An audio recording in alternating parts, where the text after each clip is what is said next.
नमस्कार, सुबह के 9 बजने वाले हैं। आप देख रहे हैं टाइम्स नाउ नव भारत पर। न्यूज कमांड सेंटर से तमाम खबरें लाइव आपके साथ मैं हूं ज्योति मिश्रा।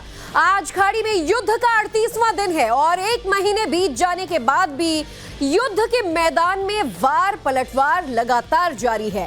ईरान झुकने के लिए कतई तैयार नहीं, तो वहीं अमेरिका धमकी पर धमकी दिए जा रहा है। और अब एक बार फिर अमेरिकी राष्ट्रपति डोनाल्ड ट्रंप ने ईरान को धमकाया है। ट्रंप का कहना है कि ईरान किसी भी हाल में स्ट्रेट ऑफ हॉर्मुज को खोले, नहीं तो मंगलवार रात 8 बजे से ईरान पर भीषण हमले शुरू हो जाएंगे और इस बार टारगेट पर ईरान के पावर प्लांट्स होंगे। ट्रंप ने कहा है कि इस बार ईरान पर ऐसा हमला किया जाएगा जो ईरान ने आज से पहले कभी नहीं देखा होगा। वहीं स्ट्रेट ऑफ हॉर्मुज के बंद होने के बाद अब बाब-अल मंदेब तेल व्यापार के लिए वैकल्पिक रास्ता बनता जा रहा है। सऊदी अरब इस रास्ते से लाखों बैरल तेल ले जा रहा है और इस बीच खबर आई है कि ईरान के इशारे पर इस रास्ते से अब हूती विद्रोही एक्टिव हो सकते हैं और प्रेशर बढ़ाने के लिए इस रास्ते से गुजरने वाले जहाजों पर भी हमला किया जा सकता है। इस बीच ईरान भी लगातार इजराइल पर भीषण हमले कर रहा है। बताया जा रहा है कि ईरान ने इजराइल की तरफ एक बार फिर से मिसाइलों का जखीरा दागा है, जिसे इजराइल का आयरन डोम सिस्टम इंटरसेप्ट भी कर रहा है, लेकिन इसके बावजूद कई मिसाइल जो है वो उससे चूक जाते हैं और अटैक करने में यहां पर कामयाब हो जाते हैं। ऐसे में ट्रंप की धमकी के बीच ईरान पर तेजी से हमले भी जारी हैं। अमेरिका और इजरायली सेना लगातार हमले कर रही है और इसी से जुड़ी इस वक्त की एक बड़ी खबर आ रही है। इजराइल अमेरिका का ईरान पर बड़ा हमला हुआ है। मेहराबाद एयरपोर्ट के पास ये हमला हुआ है। आपको बता दें, आजादी स्क्वायर के पास जोरदार धमाके की आवाज सुनी गई और हमले में करीब 13 लोगों की मौत का दावा किया जा रहा है। वहीं ईरान के इस्लाम शहर पर हवाई हमले में करीब 13 लोगों की मौत का दावा किया गया। ईरानी मीडिया के मुताबिक आज सुबह राजधानी तेहरान के साउथ वेस्ट में रिहायशी इमारत पर हमला किया गया।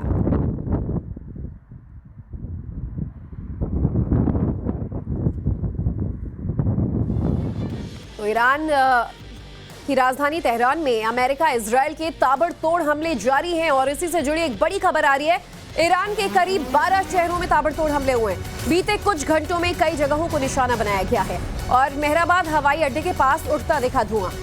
शरीफ यूनिवर्सिटी के पास भी एक हमला किया गया। हालांकि दोनों ही जगह बताया जाता है कि सीधा हमला नहीं हुआ है, जिसकी वजह से ईरान के एयरपोर्ट और यूनिवर्सिटी को ज्यादा नुकसान नहीं पहुंचा।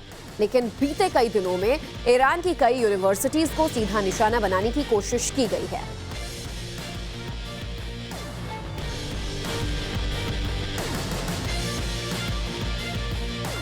तो डोनाल्ड ट्रंप की ईरान को एक और धमकी सामने आई है। हॉर्मुज स्ट्रेट को जल्द खोले ईरान। ट्रंप का कहना है कि अगर ऐसा नहीं हुआ तो पावर प्लांट पर हमला होगा।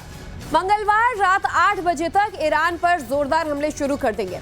वहीं ट्रंप ने मीडिया से कहा है कि मंगलवार तक समझौता हो सकता है और अगर नहीं हुआ तो हम वहां सब कुछ उड़ा देंगे। और अमेरिकी राष्ट्रपति डोनाल्ड ट्रंप ने कहा है कि ईरान के साथ मंगलवार तक समझौता हो सकता है और उन्होंने ये भी स्पष्ट किया कि अगर ऐसा नहीं हुआ तो अमेरिका बलपूर्वक कार्रवाई करेगा।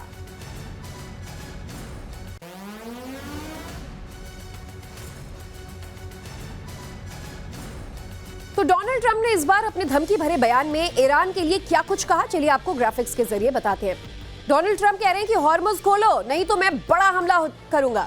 हॉर्मुज नहीं खुला तो ईरान को नर्क बना देंगे। पावर प्लांट्स और पुलों पर भी हमले होंगे। मंगलवार को बड़ा हमला किया जा सकता है। मंगलवार रात 8 बजे, जो कि डोनाल्ड ट्रंप की 10 दिन की डेडलाइन थी, वो खत्म हो रही है और फिर उसके बाद ताबड़तोड़ अटैक ईरान पर करेंगे और ईरान को नर्क बना देंगे। ये धमकी दे रहे हैं डोनाल्ड ट्रंप। और ट्रंप की इस धमकी के बाद को लेकर ईरान की तरफ से भी प्रतिक्रिया आई है। ईरान के उपराष्ट्रपति ने अपने बयान में क्या कहा, चलिए आपको बताते हैं। ट्रंप अपने ही देश के लोगों को इलाज जैसी सुविधाएं तो दे नहीं पा रहे, लेकिन दूसरी तरफ ईरान को धमकी दे रहे हैं। ऐसा नेता जो अपने लोगों की भलाई छोड़कर दूसरों को डराता है, वो बहुत पुरानी सोच वाला है। ईरान मुश्किल हालात में भी आगे बढ़ने और विकास का रास्ता चुन रहा है। तो एक तरफ ट्रंप ईरान को धमकियां दे रहे हैं, वहीं इन हमलों और धमकियों के बीच ईरान ने यूएन में अपील की है।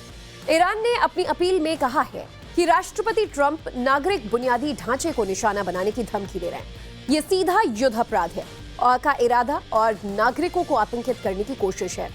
अंतर्राष्ट्रीय समुदाय तुरंत इस मामले में दखल दे और अगर देरी हुई तो हालात बिगड़ेंगे। तो जंग का लगभग आज 38वां दिन है और ऐसे में चलिए क्या कुछ जो परिस्थितियां देखने को मिल रही हैं इस पर चर्चा करने के लिए एवीएम पी के श्रीवास्तव सर, रक्षा विशेषज्ञ हमारे साथ मौजूद हैं और रिटायर्ड कर्नल यूएस राठौर हमारे साथ मौजूद हैं। दोनों का ही बहुत बहुत स्वागत है। श्रीवास्तव सर, जिस तरीके से हम हालात देख रहे हैं कि कल एक धमकी, शाम को एक धमकी, सुबह एक धमकी, रोजाना नई नई धमकी डोनाल्ड ट्रंप ईरान को दे रहे हैं, लेकिन 10 दिन की डेडलाइन को लेकर अब जो उनका ये कहना है कि अगर मंगलवार रात 8 बजे तक समझौता नहीं कर रहे हो तो मैं ईरान को नर्क बना दूंगा। क्या वहां सिविल इंफ्रास्ट्रक्चर पर जो टारगेट्स हो रहे हैं, जैसे कि वहां का पुल उड़ा दिया, यूनिवर्सिटीज पर अटैक हो रहे हैं, इसे एक ट्रेलर माने? वाकई अमेरिका अब कुछ ऐसी तबाही या विनाश लीला दिखाने जा रहा है? Good morning and Jai Hind to all viewers, to you and to Colonel Rathor. It's nice being here every morning.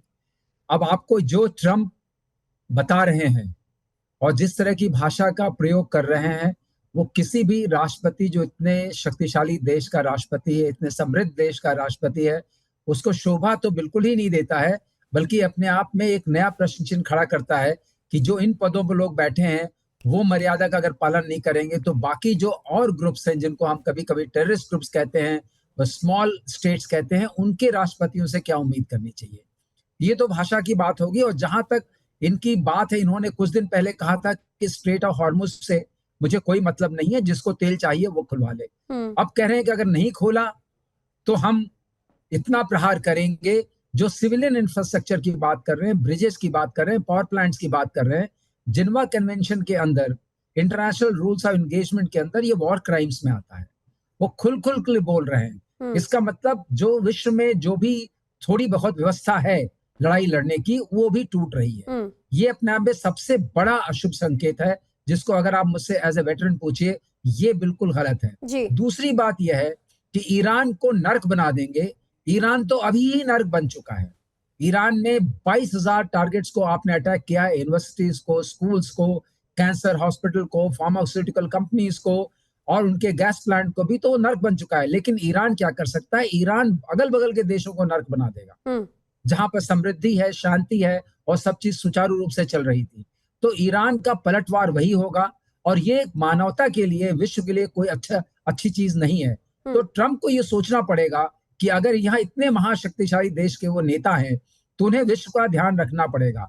और मैं आपको बता दूं ज्योति कि जैसा होने वाला है, अगर ट्रंप ने अपनी चीज को कार्यान्वित किया, एक तो भय का वातावरण बनाते हैं कि ये लोग झुक जाएं। भय से सिर्फ काम नहीं चलेगा, थोड़ी आपको उसके अंदर कोई न कोई वो लानी पड़ेगी, डिप्लोमेसी लानी पड़ेगी। Fear is not the only source of diplomacy. ये चाहते हैं लोग। जैसा कि आप कह रहे हैं कि देखिए ईरान में माहौल नर्क का बनता जा रहा है, लेकिन ईरान आस पड़ोस के लिए भी अब नर्क का माहौल बना देगा। ईरान ने कहीं ना कहीं कोशिश भी की है, ना चाहते हुए भी, कि वो अमेरिका को सबक सिखा सके। राठौर सर, जिस तरीके से अब स्ट्रेट ऑफ हॉर्मुज से तो उन्होंने एक उथल पुथल मचा दी ग्लोबली, अब जो दूसरा रास्ता था जहां से तेल घूमकर जाने लगा, यानी कि वो रेड सी का, अब यहां पर भी हुती अटैक या दूसरे तरीके से, एक तरीके से विद्रोह की तैयारियां शुरू हो रही हैं ताकि मुश्किलें और बढ़ती चली जाएं। जी हाँ ज्योति, ऐसा है कि हॉर्मुज बंद होने के बाद सऊदी अरेबिया की कैपेसिटी है कि वो रेड सी के पोर्ट से वो कच्चा तेल दे सकता है, क्योंकि उसके पास ईस्ट वेस्ट क्रूड ऑयल की पाइपलाइन है जी।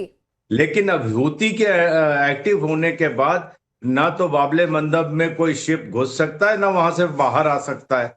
और उसकी वजह से जो उम्मीद की जा रही थी कि यूरोप को तेल चला जाएगा वहां से सुएज कैनाल होकर के, वो नहीं जाएगा। और जैसे ज्यादा हमले बढ़ेंगे वहां पर और भी प्रॉब्लम आएगी। तो बाबले मंदब हॉर्मुज के बाद एक और भी फ्लैश पॉइंट बनने जा रहा है। लेकिन यहाँ पर एक चीज मैं कहना चाहूंगा कि पूरी दुनिया ट्रंप वर्सेस ईरान मैच देख रही है और ये चलते हुए आज 38वां दिन हो गया है।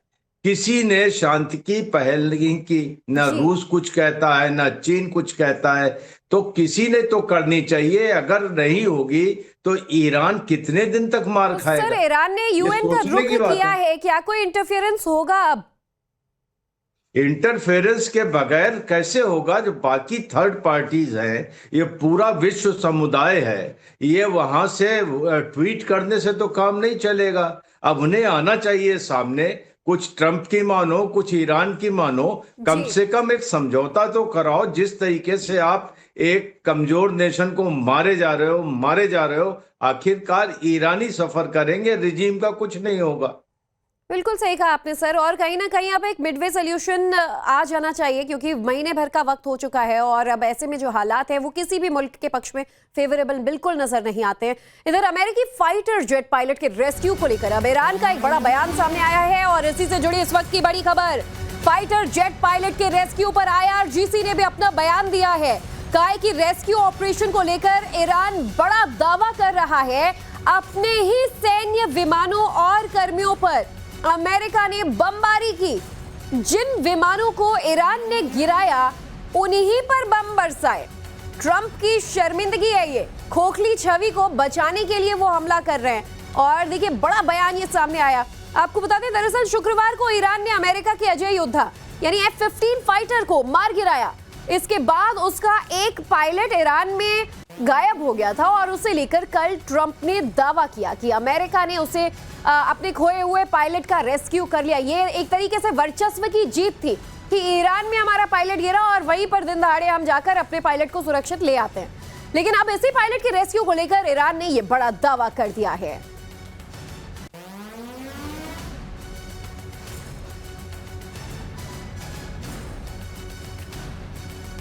तो ये बड़ी खबर है जिसे लेकर अमेरिका के अपने दावे हैं और ईरान का अपना दावा। तो चलिए अब आपको समझाते हैं कि पायलट के रेस्क्यू को लेकर अमेरिका और ईरान क्या क्या दावे कर रहे हैं। तो देखिए, अमेरिका जो है, डोनाल्ड ट्रंप ये दावा कर रहे हैं कि हमने अपने पायलट को सुरक्षित ढूंढ निकाला। तो वही IRGC का क्या कहना है? IRGC ने बड़ा दावा किया है कि पायलट बचाने के लिए ईरानी क्षेत्र में US के जेट्स जरूर घुसे थे। और उसके बाद अमेरिका ये दावा कर रहा है कि बहादुर योद्धा दुश्मन की सीमा के अंदर गिरा, इसके बावजूद हमने सक्सेसफुली उसका रेस्क्यू किया। तो IRGC का कहना है कि ईरानी हमलों ने इमरजेंसी लैंडिंग के लिए मजबूर किया था और अमेरिका ने अपने ही जेट्स पर हमले किए। तकनीकी खराबी के चलते अमेरिका ने 2 जेट्स उड़ा लिए थे। ट्रंप भी दावा कर रहे हैं कि हमारे दुश्मन जेट्स का पीछा कर रहे थे, यानी कि जो IRGC वाले उन पर हमला करने के लिए पहुंचे थे। किस तरीके से इस रेस्क्यू ऑपरेशन को अंजाम दिया डोनाल्ड ट्रंप बता रहे हैं और IRGC अब ये कह रहा है कि अमेरिका ने बड़ी साजिश रची और कैसे अपने ही विमानों को नुकसान पहुंचाया।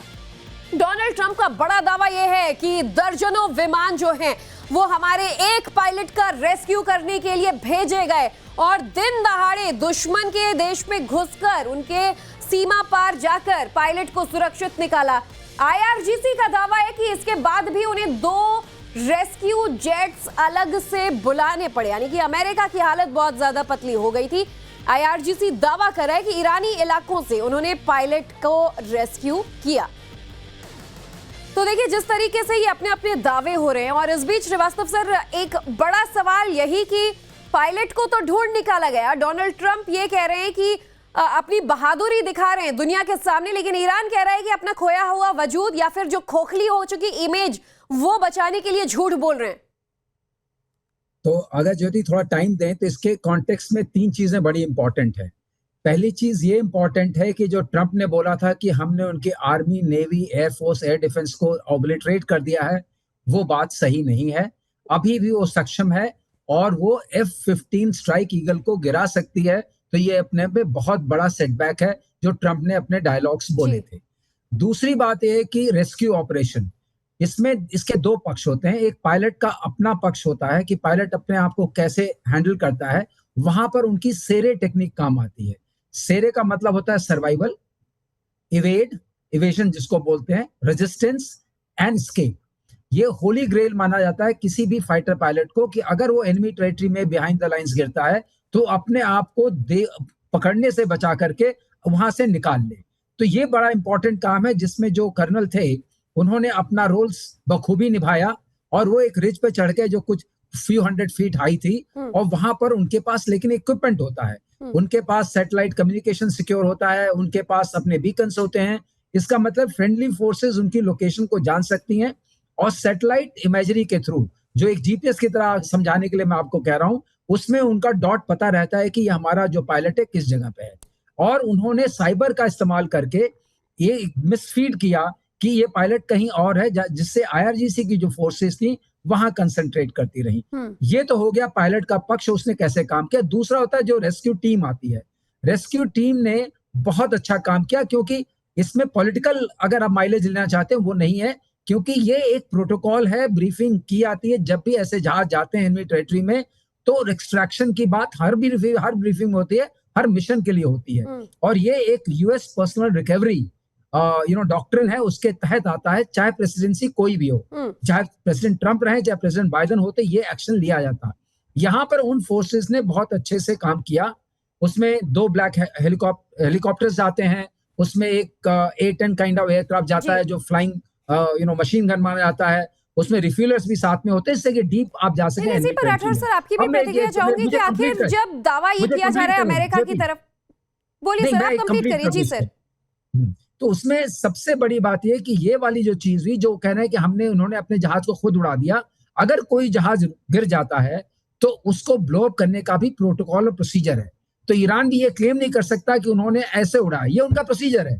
Those aircraft are down on the ground and they will blow it up. ये हमारा भी यही प्रोसीजर है। अगर हमारा कोई इक्विपमेंट छूट जाता है एनिमी टेरिटरी में, हम उसको ब्लो अप करते हैं। तो ये एक साधारण प्रोसीजर के थ्रू हुआ है, लेकिन अपने आप में डेयरिंग था, इसमें कोई शक नहीं। इसमें हमेशा रिस्क बहुत ज्यादा होता है और यूनिक नहीं, मैं इसलिए नहीं कहना चाहता हूं क्योंकि ये पहले भी कई बार हो चुका है। लेकिन वही मेरा सवाल भी था। अब राठौर सर आपसे जवाब ले लेती हूँ कि सर कह रहे हैं पहले हुआ है और बाकायदा वॉर में इस तरीके की ट्रेनिंग दी जाती है कि ऐसे हालातों में कैसे जो ट्रूप है वो डील करेंगे, जो पायलट हैं वो बिहेव करेंगे। लेकिन डोनाल्ड ट्रंप ये कह रहे हैं कि देखिए इतिहास में पहली बार ऐसा हुआ है दुनिया में, और किसी भी युद्ध में ऐसा कभी नहीं देखने को मिला कि इस तरीके से 2 पायलट्स का जो हमने रेस्क्यू किया है। तो कितनी बहादुरी यहाँ अमेरिका की दिख रही है, क्योंकि आईआरजीसी के दावे उससे उलट हैं कि हमने उनके 2 विमानों की इमरजेंसी लैंडिंग को मजबूर कर दिया।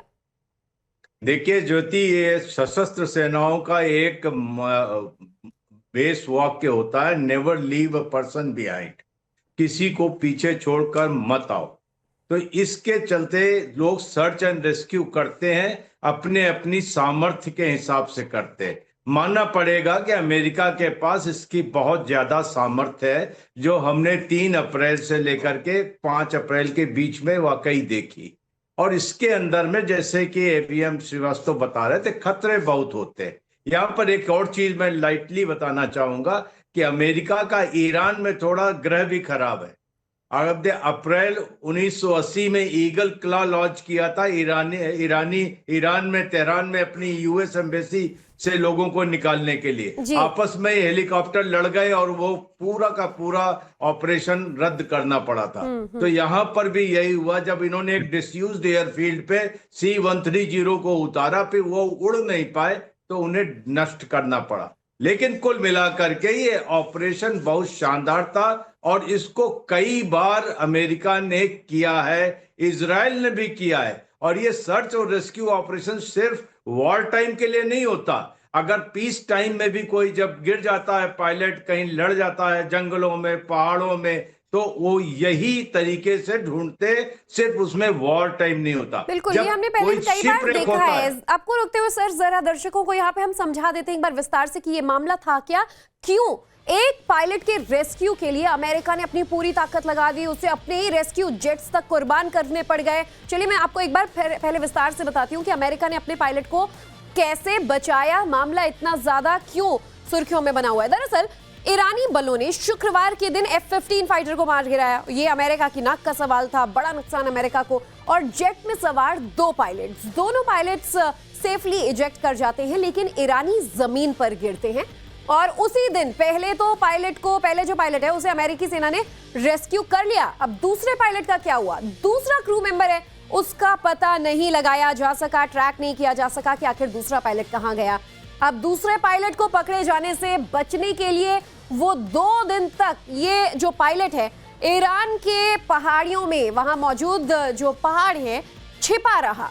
और ऐसे में ईरान के लिए भी थोड़ा मुश्किल जरूर था कि वो इसे ढूंढे। वहां पे तमाम लोकलाइट्स लगे हुए थे पायलट को ढूंढने के लिए। इधर CIA ने अपने ऑफिसर की लोकेशन जो है वो पेंटागन को भेजी और इसके बाद इसे ट्रैक किया गया। ट्रंप ने पायलट के लिए रेस्क्यू मिशन चलाने का आदेश जारी किया कि अमेरिका को अपने इस दूसरे पायलट को हर हाल में ईरान से सुरक्षित निकालना है। और 5 अप्रैल यानी कल की वो तारीख थी जब अमेरिकी सेना ने इस बड़े रेस्क्यू मिशन को शुरू किया। पूरे 7 घंटे आप सोचिए ईरान में उनके हेलीकॉप्टर्स घूमते रहे, उनके विमान जो है वो अपने पायलट को ढूंढते रहे और दर्जनों लड़ाकू विमानों ने जमीन पर रेस्क्यू के लिए कवर दिया और इसकी वजह से ये पॉसिबल हो पाया। वहीं भारी गोलीबारी के बीच स्पेशल फोर्स जो है वो अपने पायलट को सुरक्षित निकालकर ले आई और इसीलिए डोनाल्ड ट्रंप कहते हैं कि ऐसा पहली बार रेस्क्यू देखने को मिला। लेकिन एक तरफ जहां IRGC अमेरिकी विमान को मार गिराने का दावा कर रहा है, वहीं ईरान की जमीन पर गिराए गए F-15E फाइटर जेट के दूसरे क्रू मेंबर को भी अमेरिका खोज निकालने का दावा कर रहा है। और अब आपको बता दें कि अमेरिकी सेना का अपने पायलट को लेकर क्या दावा है। तो पायलट का रेस्क्यू अमेरिका कहता है कि हमने कर लिया है और इसके लिए पूरी ताकत अपनी झोंक दी है।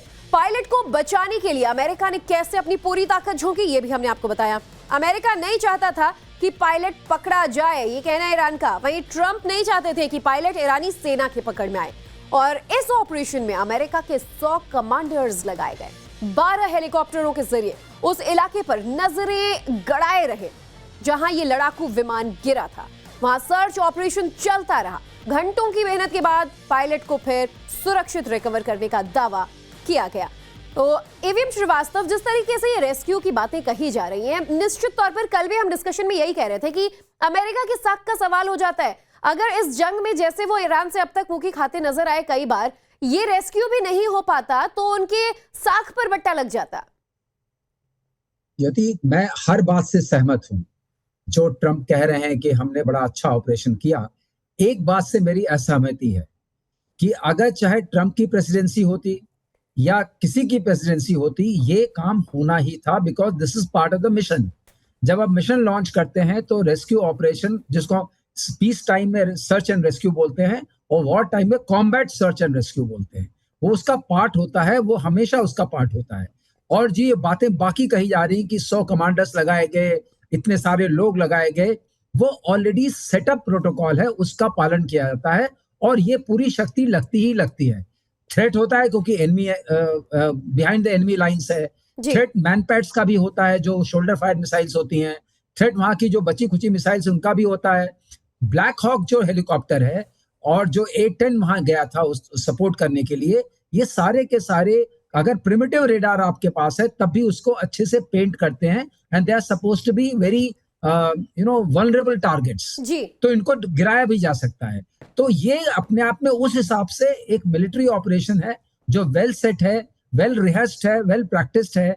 इसमें अगर आप मुझसे किसी चीज को पूछेंगे तो पायलट ने जो अपने आप को सर्वाइव किया, जो इंजर्ड था, और जिस तरीके से उसने मैसेजेस भेजे, जिस तरीके से उसने हैंडल किया एनिमी लाइंस के पीछे जबकि सब लोग उसे ढूंढ रहे थे, वो अपने आप में बहुत अच्छा था।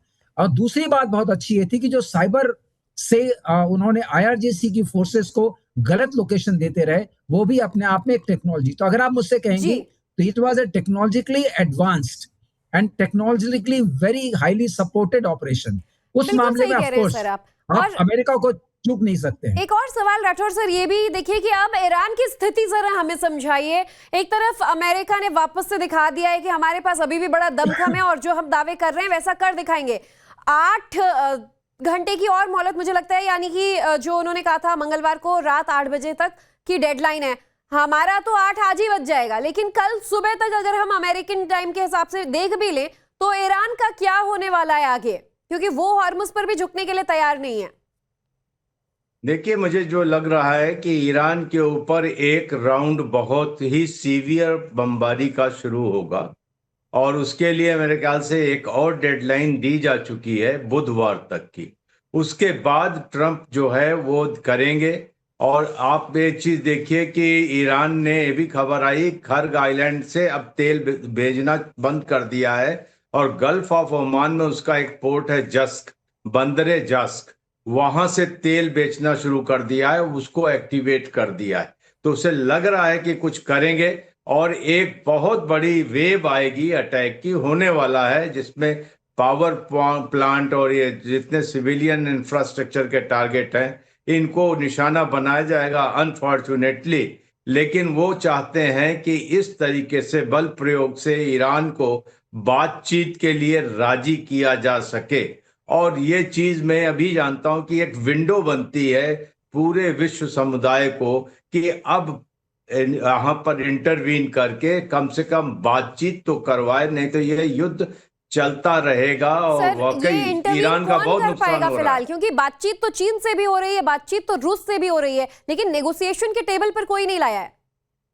वही बता रहे हैं, अगर ये जो 5 देश जो ट्रंप के विरोध में खड़े हुए हैं यूरोप के, ये और रूस और चीन साथ मिलकर के आते हैं, चलिए वो रूस के साथ बात नहीं करना चाहते, कम से कम चीन के साथ खड़े होते हैं, तो ये बात की जा सकती है, यूएन में इसको रखा जा सकता है कि आप सीज फायर कीजिए, बात कीजिए। तो एक जगह से विंडो तो खोलनी चाहिए, क्योंकि अपनी अपनी बात सभी कह रहे हैं कि हम, it is not our war, लेकिन ये एक वर्ल्ड का वॉर तो है, इसको कोई तो रोकेगा।